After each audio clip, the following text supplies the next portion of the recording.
제가 목사 안수를 받고 설교에 서면서 개인적으로 설교하기 힘든 주제들이 참 많았습니다. 그런데 이제는 당당하게 할 수 있는 주제가 비로소 찾아오게 되었습니다. 오늘 우리가 읽었던 말씀은 너무나도 유명한 말씀이죠. 그리고 아마 부부라면 또 이 말씀을 가지고 부부 학교도 해보셨을 거고, 또 주례사를 통해서도 이 말씀을 들으셨던 분들도 분명히 있을 겁니다. 오늘 이 말씀을 우리가 읽고 해석하는 데 있어서 중요한 키포인트 하나가 있습니다. 그것은 이 본문의 겉면이 지금 어떤 맥락 안에서 우리에게 주어지고 있는지를 우리가 먼저 살피는 것이 바울의 의도를 정확하게 알 수 있는 길이라는 것이지요. 지난 시간 너무나도 유명한 말씀이었죠. 바로 성령 충만에 대한 말씀을 우리에게 주셨습니다. 그러니까 성령 충만의 특징이 무엇이고 그 성령 충만의 열매가 무엇인지를 말하면서 마지막에 어떻게 끝을 맺냐면 서로 피차 복종하라라고 끝을 맺습니다. 그러면서 우리가 피차 복종해야 할 관계에 대해서 쭉 설명하고 있는 것이지요. 그러니까 이 성령 충만의 이야기와 더불어서 인간관계 세 가지 이야기가 나오는 것은 굉장히 우리에게 시사하는 바가 매우 크다는 것입니다. 이 문맥의 연결성을 통해서 우리는 두 가지의 의미를 발견할 수 있는데요. 먼저 첫 번째는 우리는 예수 그리스도의 죽으심과 부활하심으로 말미암아 교회가 태동되었습니다. 그래서 그 예수 그리스도를 믿는 거룩한 무리들의 공동체가 바로 교회이지요. 그러니까 우리 교회의 사명은 다른 것이 아니라 예수 그리스도의 죽음과 부활하심, 그리고 그로 말미암아 우리에게 보여주신 그 복음을 세상에 증거하고 나타내어야 할 사명이 바로 교회된 우리에게 있다는 것입니다. 자, 그런데 이러한 사명을 감당하려면 단지 지적인 동의나 마음의 결단만으로 이루어질 수 없다는 것이지요. 이것이 기초가 되어야겠지만 궁극적으로 이러한 삶을 살아갈 수 있도록 그렇게 힘을 주시는 제1의 원인은 바로 누구시다는 것입니까?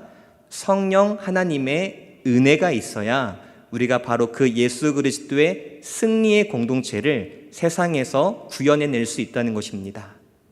그리고 두 번째 의미는 특별히 이 거룩한 공동체가 세상에서 보여주어야 할 특별한 가치가 있는데, 그것은 다른 것이 아니라 인간 관계 안에서의 삶을 통해서 바로 예수 그리스도의 복음이 드러날 수 있다는 것입니다.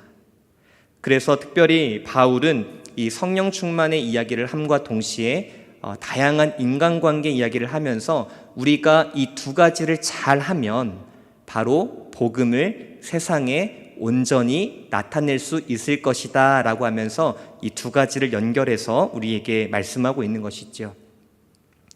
사랑하는 성도 여러분, 우리가 정말 예수 그리스도의 제자요 자녀로서, 또한 그리스도의 편지요 향기요 군사로서 세상에 나아가서 그 참된 복음의 빛을 비출 수 있는 우리가 되기를 진심으로 소망합니다. 그런데 그렇게 살아갈 수 있는 능력은 오직 누구에게서 주시는 겁니까? 성령께서 부어 주시는 것입니다. 따라서 날마다 이 성령 하나님의 은혜를 간구하면서 내 주변에 그리고 내 곁에 있는 그 관계의 문제들을 하나하나 지혜롭게 해결해 가면서 우리가 이 복음을 세상에 증거할 수 있는 우리 모두가 되기를 간절히 소망합니다. 그래서 이 바울이 가장 먼저 관계의 문제를 이야기하면서 첫 번째로 내세우는 관계가 어떤 관계입니까? 부부 간의 관계입니다. 오늘 우리는 이 말씀을 통해서 부부가 어떻게 성령 하나님의 은혜 안에서 살아가는 것이 복음을 드러내는 삶인지를 우리가 함께 나누면서 우리의 삶의 결단으로 삼기를 원합니다. 먼저 22절 말씀을 우리 같이 읽겠습니다. 시작. 아내들이여 자기 남편에게 복종하기를 주께 하듯 하라. 바울은 먼저 아내에게 권면을 합니다. 그 권면의 내용은 남편에게 복종할 것을 권고하고 있습니다. 그런데 오늘날 21세기를 살아가는 우리, 남녀 평등의 가치를 매우 귀하게 여기는 이 세대를 살아가는 우리에게 복종이라는 단어는 굉장히 불편하게 들립니다. 그런데 이 복종이 불편한 것이 아니라 얼마나 아름다운 것인지 바울은 우리에게 이어서 이렇게 말하고 있습니다. 우리 그 다음 구절 23절, 24절 말씀을 같이 읽겠습니다. 시작. 이는 남편이 아내의 머리됨이 그리스도께서 교회의 머리됨과 같음이니 그가 바로 몸의 구주시니라. 24절. 그러므로 교회가 그리스도에게 하듯 아내들도 범사에 자기 남편에게 복종할지니라. 그러니까 복종이라는 단어만 들어보면 굉장히 좀 불편하고 조금 꺼림직한 그런 단어로 보이는데, 바울이 그런 오해를 가질까봐 이 복종이 우리가 세상하는 세상의 굴종과 같지 아니하다라는 것을 23절과 24절에서 자세하게 부연 설명을 해주고 있습니다. 사랑하는 아내 여러분들, 아내가 남편에게 해야 할 복종은 다른 것이 아니라 교회가 예수님께 하는 행위를 말합니다. 자, 먼저 교회는 예수님께 복종합니까? 안 합니까? 복종하죠. 자, 질문하겠습니다. 교회는 왜 예수님께 복종합니까? 왜 복종합니까? 예수님께서 교회, 너희들 나에게 복종해라며 강압적으로 복종을 요구하셨습니까? 아니죠. 우리가 교회로서 예수님께 복종하는 이유는 먼저 예수님이 나의 누가 되시니까? 구주가 되시며 주인이 되심을 인정하기 때문에 자발적으로 복종합니다. 더불어서 내가 그 주님의 놀라운 은혜와 사랑을 받았음을 인정하기 때문에 주님께 복종하는 것입니다. 그러니까 아내가 남편에게 복종해야 하는 것은 강압적이고 뭔가 굴복적이고 뭔가 그런 굴종적인 강압적인 것이 아니라 바로 내가 나의 남편을 나의 가장의 주인으로 인정하고 내가 정말 그 사람을 사랑하는 것을 인정하면 자연스럽게 그 남편을 존중하게 된다라는 것이지요. 바울이 이러한 권면을 했던 이유가 있습니다. 그것은 무엇이냐면 당시 이 세대가 이러한 것을 굉장히 역설적으로 살았기 때문이죠. 마치 남편이 아내를 다스려야 하는데 아내가 남편을 다스리기 시작하였고, 남편은 아내를 보살피고 뭔가 해야 할 역할들이 있는데 죄로 말미암아 이것이 뒤틀려졌기 때문에 이것을 복음 안에서 바로 잡고자 했던 바울의 목회적인 관점이 이 본문 안에 많이 녹아져 있음을 우리가 볼 수 있습니다. 사랑하는 성도 여러분, 특히 우리 아내 되신 여선교회 여러분들, 정말 나의 남편이 나의 가정의 머리됨을 믿으시고, 그리고 내가 그 남편을 진정으로 사랑하신다면 그 가장의 권위를 인정하고 그 다스림 아래에서 살아갈 것을 우리가 마음 가운데 간절히 믿고 또한 결단해야 할 것입니다. 제가 이제 책을 조금 많이 찾아보았습니다. 부부학교라는 책도 찾아보았고 또 기타 부부와 관련된 책들을 많이 찾아봤는데, 이 본문을 설명하면서 아내들에게 하는 몇 가지의 권면들이 있었습니다. 그래서 그것들을 제가 발췌해봤는데 아내들에게 이렇게 권면합니다. 첫 번째, 주도권이 있는 남편을 격려해 주십시오. 그것이 바로 하나님의 뜻입니다 라고 말합니다.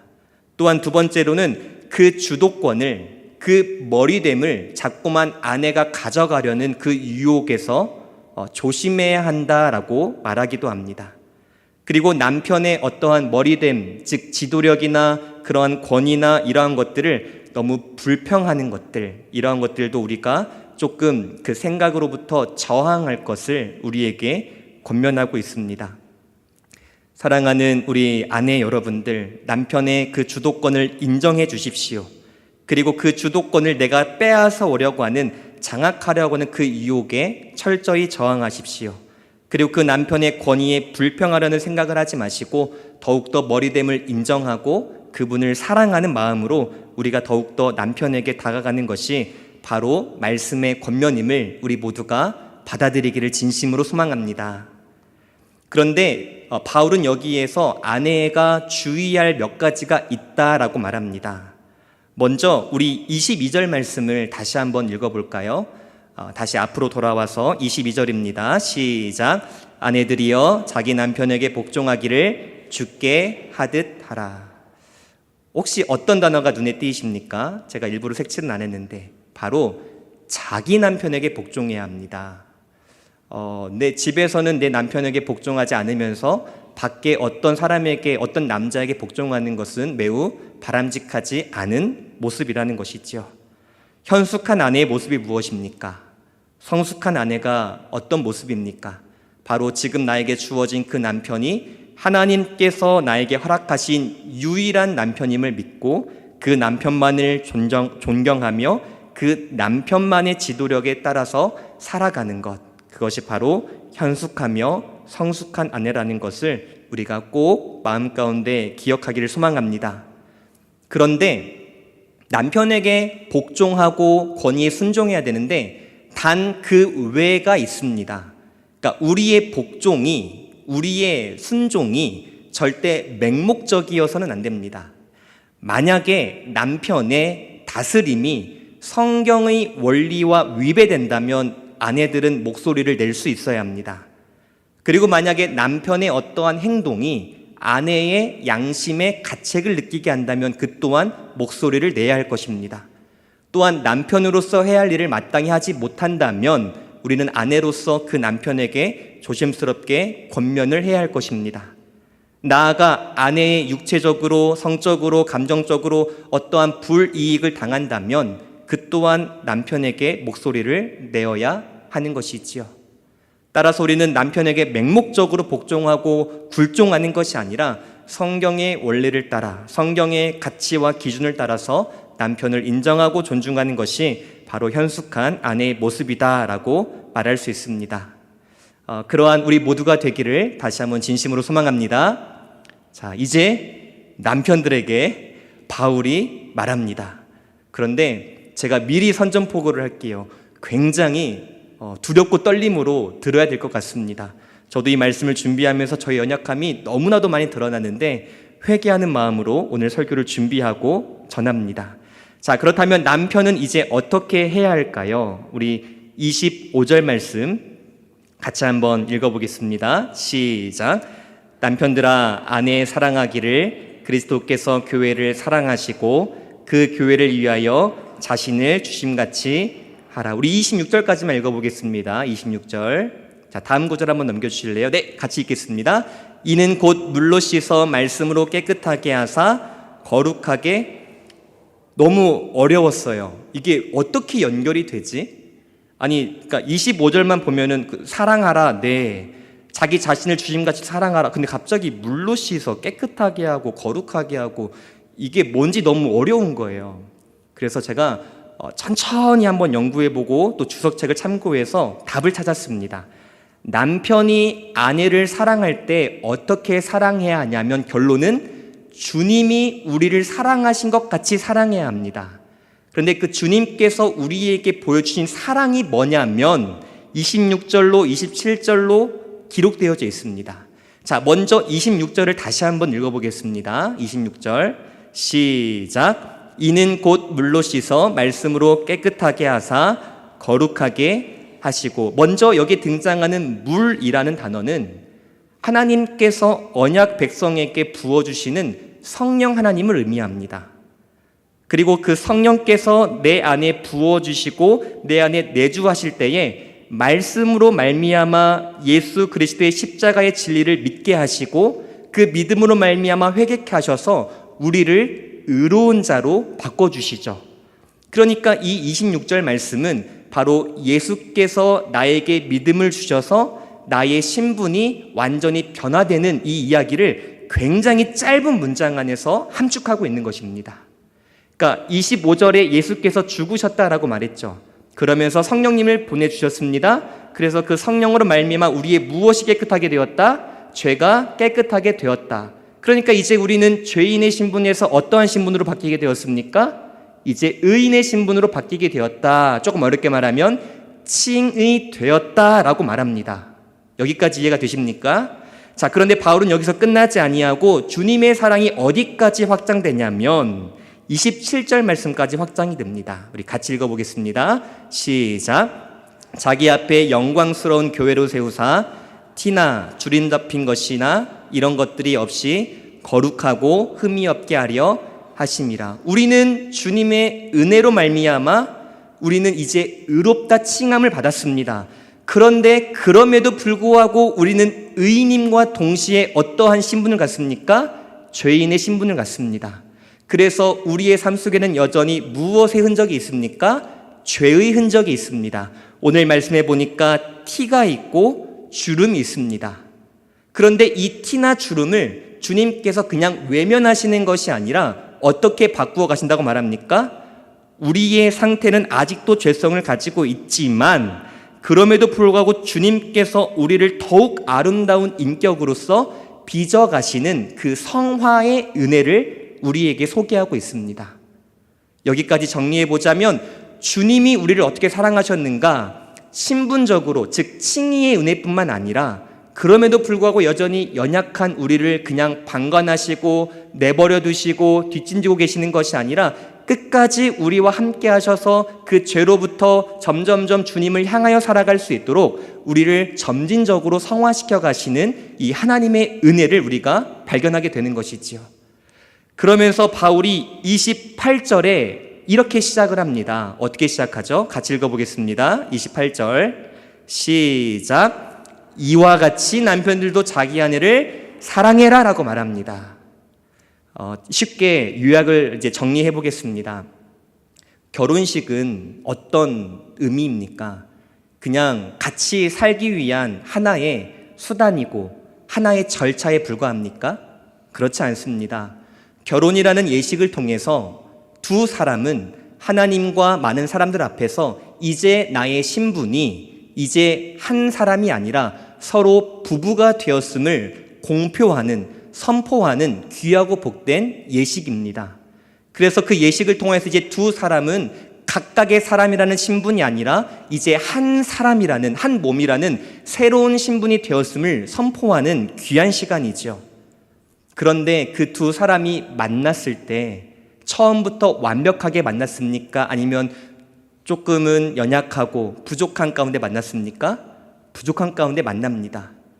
그러니까 우리가 결혼 생활하다 보면은 우리가 칭의의 신분으로서 그 신분은 확정적으로 받았지만 여전히 죄성 가운데 살아가는 것처럼 우리가 비록 결혼은 했지만 그 결혼 생활 안에는 크고 작은 티나 주름들이 반드시 발생을 할 터인데 그때 남편이 주도적으로 해야 할 일은 무엇이냐면 주께서 우리를 그 점진적으로 성화시켜 가듯이 남편은 그 아내를 아름답게 가꾸어 가는 데에 주도적으로 일을 해야 한다라고 우리에게 말씀하고 있는 것이죠. 사랑하는 우리 남성 성도 여러분, 이러한 삶을 살아갈 수 있기를 간절히 소망합니다. 처음부터 완벽한 사람이 만나는 것이 아닙니다. 연약한 사람과 연약한 사람이 만나서 하나를 이루어 점진적으로 주의 성품을 닮아가는 것이 결혼 생활이듯이 그러한 삶을 살아가도록 주도적으로 앞장서서 해야 할 역할이 바로 남자에게 있다라는 것을 우리가 잊지 말아야 하는 것이지요. 하나님께서 우리를 구원하실 때 우리가 완전한 존재여서 구원하신 것이 결코 아닙니다. 오히려 불완전하고 흠이 많은 우리를 거룩하고 흠이 없는 존재로 만드시려고, 즉 우리를 성화케 하시려고 우리를 구원하셨습니다. 이처럼 남편도 아내에게 이러한 예수님의 마음을 본받아야 합니다. 완전해서 결혼한 것이 아니라 서로를 통해 더욱더 성숙해가는 것, 그것이 바로 결혼 생활이다라는 것을 기억하시고 남편도 아내도 이러한 동등한 태도를 가지면서 상호 존중과 배려 안에서 함께 하나님의 성품을 닮아갈 수 있는 그러한 부부관계, 이것이 바로 바울이 원하는 부부 모습이다라는 것을 우리가 결코 잊지 말아야 합니다. 특별히 우리 남편들은 어떻게 아내들을 잘 섬겨야 할까요? 어떻게 더욱더 성화시켜야 할까요? 오늘 본문 29절에 두 가지의 방편을 우리에게 소개합니다. 우리 오늘 본문 29절 같이 읽겠습니다. 시작. 누구든지 언제나 자기 육체를 미워하지 않고 오직 양육하여 보호하기를 그리스도께서 교회에게 함과 같이 하나니. 아멘. 예수님께서 우리를 구원하셨습니다. 그래서 우리는 하나님의 자녀가 되었습니다. 그런데 하나님께서는 우리를 자녀 삼으시고 끝나신 것이 아니라 그 자녀를 양육해 가시는 과정까지 우리와 늘 함께 하십니다. 그러니까 우리 남자들은 결혼 생활이 끝이 아니라 이제 나에게 부여된 이 귀한 동반자를 책임져야 할 그 의무가 있음을 기억하면서 대표적으로 두 가지를 해야 하는데, 첫 번째는 양육해야 한다는 것입니다. 그러니까 우리 남편들은 아내의 신앙의 성장과 성숙을 위하여서 여러 가지 모양과 모습으로 양육할 수 있어야 합니다. 또한 두 번째로 남편들은 우리 아내들을 어떻게 해야 합니까? 적극적으로 보호해야 합니다. 주님께서 우리를 가까이에서 보호하듯이, 주님의 눈동자가 여전히 나와 함께 하듯이, 그리고 그 밀착도가 매우 가깝게 있듯이 우리 남편들은 아내를 늘 가까이 하면서 소중히 여기고 위로하고 보호할 수 있어야 하는 것이지요. 이 당시 바울 시대 때의 부부 관계 어떠했을까요? 굉장히 타락하고 굉장히 아이러니한 모습을 보여주고 있습니다. 남편은 아내를 통해서 자식을 낳았고 가정을 세워갔습니다. 그런데 그 일부일처제를 넘어서서 남자들은 자신의 성적인 욕망을 위해서 첩을 두고 그 욕구를 충족하는 일이 굉장히 비일비재했음을 우리는 여러 가지 책을 통해서 발견하게 됩니다. 이러한 것들을 그 당시에는요, 사랑이라는 말로 굉장히 미화했을지는 모르겠지만 성경은 이것이 절대 용납될 수 없는 죄라는 것을 우리에게 말씀하고 있습니다. 사랑하는 우리 남편 여러분들, 사랑하는 남선교회 회원 여러분들, 정말 나로 말미암아 나의 아내가 보호를 받고 있습니까? 나로 말미암아 나의 아내가 정말 하나님의 말씀으로 잘 양육을 받고 있습니까? 그리고 나로 말미암아 나의 아내가 정말 소중히 여김을 받고 있고 위로함을 받고 있다라고 정말 어디에 가서든지 자신 있게 말할 수 있습니까? 그것이 바로 남자된, 남편된, 가장의 머리된 우리의 역할이라는 것을 우리가 꼭 기억할 수 있기를 간절히 소망합니다. 사랑하는 성도 여러분, 그런데 오늘 이 말씀의 핵심은 무엇이냐면 서로 하는 것입니다. 성령 충만의 이야기가 끝나는 마지막 단락에도 어떻게 끝나냐면 피차 복종하라 라고 끝나면서 오늘 이 말씀에도 서로 사랑할 것을 우리에게 말씀하고 있습니다. 그런데 저는 좀 한 가지 좀 질문이 생겼습니다. 서로 사랑한다라는 게 어떤 걸까요? 우리는 시간의 흐름 속에서 살아갑니다. 그런데 이게 서로 동시간대 이게 가능한 것일까요? 어렵지 않을까요? 그러니까 서로 같이 이게 동시 동작으로서 가능할까요? 그런 거는 그럴 수는 없을 것 같습니다. 그래서 오늘 이 말씀을 연구를 해보니까 서로라는 의미가 무엇인지를 조금 발견하게 됩니다. 우리 먼저 22절 말씀을 다시 한번 읽어보겠습니다. 자, 오늘 말씀의 핵심인데요. 서로 사랑하라는 것의 의미가 무엇인지 우리 22절 말씀 같이 한번 읽어봅시다. 시작. 아내들이여 자기 남편에게 복종하기를 주께 하듯. 자, 오늘 이 부부관계의 권면을 바울이 하면서 가장 먼저 누구에게 권면을 합니까? 남편입니까? 아내입니까? 아내에게 먼저 하죠. 그러니까 가정에서의 사랑의 시작은 아내로부터 시작되는 게 조금 바람직하다라고 볼 수 있습니다. 자, 그런데 오늘 전체 분량으로 보겠습니다. 아내에 대한 권면은 단 세 구절에 불과합니다. 그런데 남편에 대한 구절은 몇 절이냐면 무려 2배, 6절입니다. 그러니까 이 서로 사랑하라라는 책임, 그 강조는 어디에 있다는 것입니까? 남편에게 있다는 거예요. 이것이 바로 서로 사랑하라는 것의 참된 의미입니다. 사랑의 시작은 아내가 먼저 하지만 그 서로 사랑의 책임은 아내보다 남편에게 더욱 있다. 이 두 가지를 서로 기억하면서 같이 나아갈 때에 참된 서로 간의 복종, 서로 간의 사랑이 이루어진다라고 우리에게 말하고 있습니다.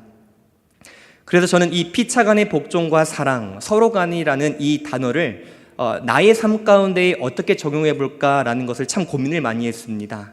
그래서 저의 이야기를 딱 1분만 드리도록 하겠습니다. 서로 사랑하라. 저는 저의 용어로 역설적으로 사랑하라라고 말하고 그렇게 살아가고 있습니다. 그러니까 세상은 보편적으로 하는 것을 우리 믿는 사람들의 가정에서는 반대로 해야 하는 것이다 라고 생각합니다. 예를 들어서 이건 그냥 저만의 생각입니다. 그리고 저만의 이제 생각이기 때문에 좀 조심스럽지만 부부가 싸웁니다. 예를 들어서 싸웁니다. 그러면 보편적으로 세상은 누가 먼저 화해하는 것이 조금 바람직할까요? 어떻게 그림을 그립니까? 뭔가 그런 것은 좀 여자가 먼저 해야 할 것 같고 약간 그런 그림이 있고요. 남자가 먼저 해야 할 것 같고요. 죄송합니다. 그러니까 싸웠어요. 그러면은 남자가 먼저 용서를 구해야 할 것 같고, 그럼 이제 집안일은 보통 누가 하는 것이 보편적입니까? 이제 아내가 먼저 하는 것이 보편적이죠. 그런데 이것을 저는 아내와 이야기하면서 우리가 바꿔보자 라고 하면서, 혹시라도 우리가 작은 다툼이나 어떤 의견 충돌이 있을 때 내가 먼저 다가가야지만 아내가 먼저 다가와 주세요. 그리고 반대로 저는 내가 보통 아내가 집안일을 주도적으로 해야겠지만 내가 그런 일을 주도적으로 하겠습니다 라면서 이게 좀 역설적인 관계를 한번 맺어가 봅시다라는 그런 나눔을 몇 번 한 적이 있습니다. 그리고 그렇게 지금도 실천하고 있는 것이죠. 그렇게 살아가 보니까 세상과 약간 반대되는 방향으로, 즉 오늘 말씀의 사랑의 우선순위 그리고 사랑의 책임성, 이것을 중심으로 살아가 보니까 점점점 가정이 화목해지고 가정이 정말 주님이 뜻하시는 바대로 이루어가는 것을 조금씩 맛보게 되었던 것이지요. 사랑하는 성도 여러분, 여러분들의 삶의 모습, 부부간의 관계의 모습은 어떻습니까? 이 우선성과 이 책임성, 이 두 가지가 정말 바람직하게 이루어지고 있습니까?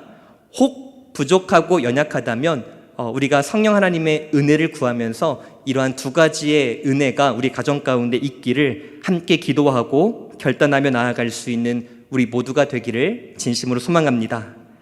그러면서 바울이 한 번 더 가정이란 어떠해야 하는가, 그리고 성령의 충만함으로 살아가는 가정의 특징은 어떠해야 하는가 라는 것을 다시 한번 우리에게 소개합니다.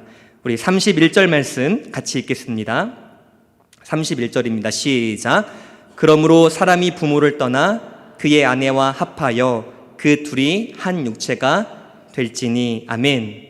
성령 충만한 부부의 특징은 무엇입니까? 첫 번째는 독립하는 것입니다. 그런데 이 말씀을 막 오해하여서 부모와 완전히 등지고 따로 산다라는 것이 아니라, 이제는 더 이상 독립된 가정으로서 부모에게 더 이상 의존하지 않는 것을 말합니다.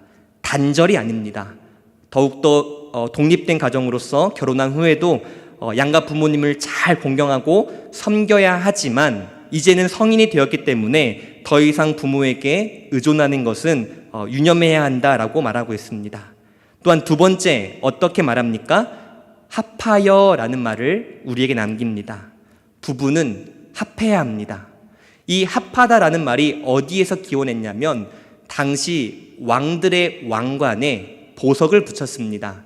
그 붙일 때의 접착제, 그 접착제에서 유래된 말이 합하여라는 말의 의미입니다.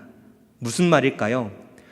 보석을 왕관에 강력하게 붙이듯이, 떨어질 수 없이 붙이듯이, 단단히 고정시키듯이 부부는 딱 두 사람이 단단하게 결합해야 한다라는 것입니다. 절대 이 두 사람 안에 그 어떠한 사람이 들어와서 이 관계를 떨어뜨리면 안 된다라고 우리에게 말하고 있는 것이지요.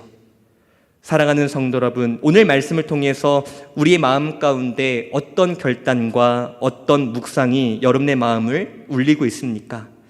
바라옵기는 우리의 가정을 통하여서 정말 예수 그리스도의 복음이 증거되고 전파되는 그러한 우리 가정이 되기를 진심으로 소망합니다. 그러하기 위해서는 철저하게 성령 하나님의 은혜를 구하시고, 단지 은혜만 구할 것이 아니라 우리가 실제적으로 구체적으로 해야 할 일이 무엇인지를 알았으니까 이제 우리는 삶 속에 들어가서 이러한 권면들을 하나하나 실천해 나아가는 것, 이것이 바로 오늘 우리가 말씀을 읽은 목적이 될 것입니다. 말씀을 정리하도록 하겠습니다. 우리의 삶 속에 어찌 위기와 폭풍이 없겠습니까? 결혼 1년 차가 되었든 10년 차가 되었든 50년 차가 되었든 예외 없이 어느 순간 인생의 폭풍을 경험하게 될 것입니다. 그 폭풍이 예기치 않게 불시에 다가오기 때문에 우리는 매우 당황스러울 때가 있습니다. 그때에 흔들리지 아니하고 무너지지 아니하고 오히려 더욱더 복음 안에서 단단히 세워질 수 있는 유일한 힘은 바로 우리 가정이 복음 안에 있어야 합니다. 그리고 우리 가정이 성령 안에 있어야 합니다. 그리고 이 성령의 은혜로 말미암아 사랑의 우선성과 사랑의 책임성, 이 두 가지를 서로 함께 하나의 가치관을 가지고 나아갈 때에 우리의 가정은 어떠한 폭풍 가운데서도 흔들리지 아니하고 오히려 더욱더 단단한 가정을 이루며 나아갈 수 있을 줄 믿습니다. 따라서 우리의 모든 가정이 이러한 모습을 통하여서 정말 주님의 그 은혜를 세상에 증거하고 드러내는 우리의 모든 가정이 되기를 진심으로 소망합니다. 우리 함께 찬송가 220장 찬양하시면서 우리 기도하며 나아가도록 하겠습니다. 사랑하는 주님 앞에 함께 찬양하겠습니다.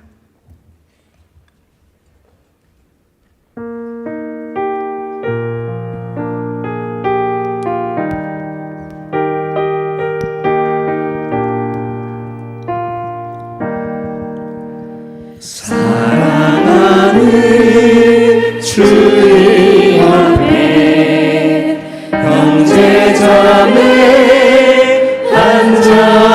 한자리에 그 시들을 생각하며 즐거운 찬송 부르네. 내 주 예수 오늘 바라 모든 사람 내 몸같이 환난 근심 위로하고 진심으로 사랑하세. 사랑하는 주님 앞에 온갖 충성 다 바쳐서 괴로우나 즐거우나 주님만 힘써서 기대. 우리 주님 거룩한 손 제자들의 허를 씻어 남성님이 종의 고를 몸소행에 보이셨네. 사랑하는 주님 예수 같은 주로 섬기나니 한 피 바라 한 몸이는 형제여 친구들이여 한 몸같이 친밀하고 마음으로 하나매요. 우리 주님 크신 뜻은 지성으로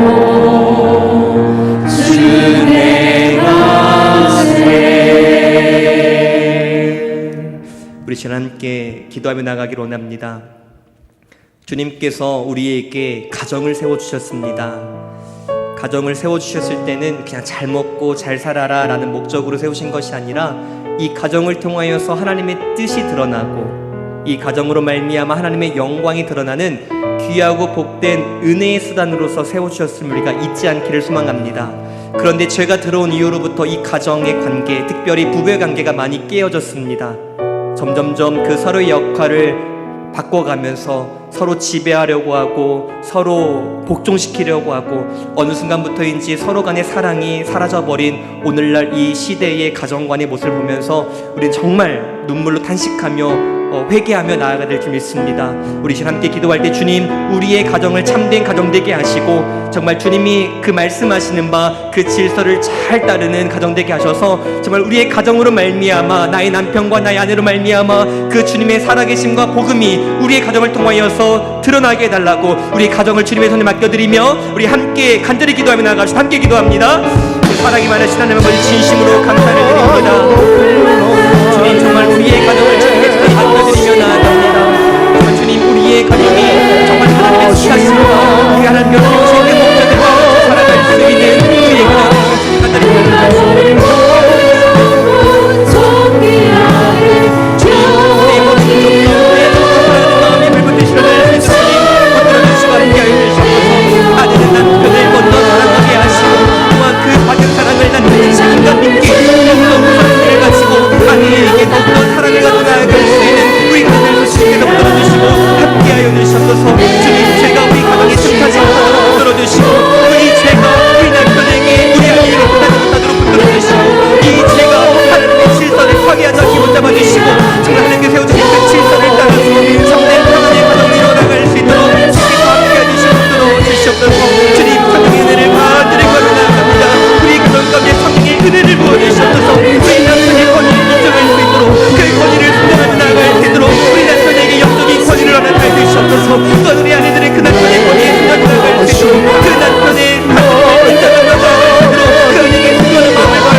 하나님 아버지 감사합니다. 주님께서 우리를 사랑하셨듯이 우리가 서로를 사랑하기를 원합니다. 우리가 주님의 그 보여주신 본을 따라서 겸손하고 또한 순종함으로 또한 온유함으로 우리의 가정을 든든히 세워갈 수 있기를 간절히 원합니다. 주님, 그러나 오늘 우리는 또 넘어지고 상대방을 더욱더 정복하려고 하고 상대방을 너무나도 업신여기며 살아가는 모습들이 너무나도 많습니다.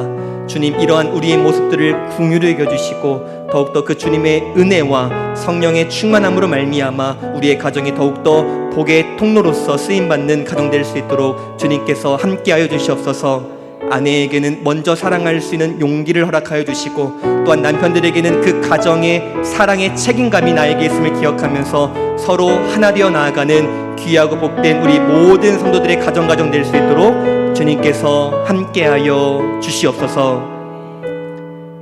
이제는 우리 주 예수 그리스도의 은혜와 하나님 아버지의 그 크신 사랑하심과 성령 하나님의 교통하심이 우리를 부부로 불러주시고 또한 한 가정으로 불러주신 그 주님의 뜻 안에서 주님의 말씀을 기준 삼아 함께 사랑으로 나아가기를 원하는 우리 모든 성도들의 머리 위에와 주님의 피로 값주고 사신 첨단교자시교회 위에와 이 나라 민족 세계 열방 선교사님들 위해 이제로부터 항상 함께 있을지어다.